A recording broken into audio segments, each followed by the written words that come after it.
নমস্কার বন্ধুরা, কেমন আছেন সবাই? আশা করি সবাই জগন্নাথের কৃপায় ভালো আছেন। আজকে বৃহস্পতিবার, তাই একটু আলপনা দিয়ে নিচ্ছি। এই আলপনার উপর মায়ের ঘট বসাবো। আজকে বৃহস্পতিবার, তাই সকাল সকাল মেয়েকে স্কুলে পাঠিয়ে ঠাকুর ঘরে ঢুকে গেছি। সংসারের কাজে মানে বাসি হয়ে গেছে, কিন্তু রান্না বান্নার দিকে আর ঢুকি মায়ের পুজো করে। আজ লক্ষ্মীবার, তো লক্ষ্মী মায়ের ঘট বসে তারপরে খালাজাদের সেবা দিয়ে তারপরে যাবো রান্না করতে। এদিকে আমি ঘট সাজাচ্ছি। ঘরটা সাজিয়ে তারপর ওই আলপনার ওখানে প্রদীপ ধূপ জ্বালিয়ে ঘট বসাই মায়ের।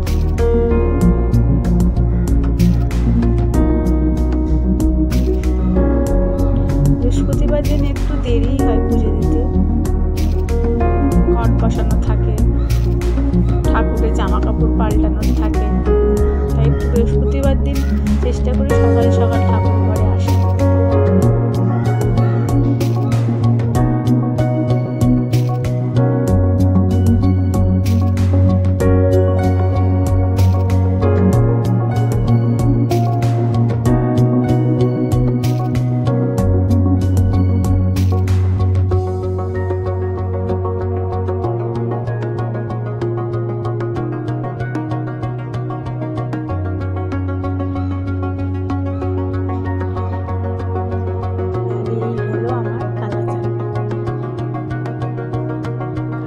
আজ কেমন লাগছে আপনারা জানাবেন কিন্তু।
প্রার্থনা করি সবাই যেন ভালো থাকে, সবার মনে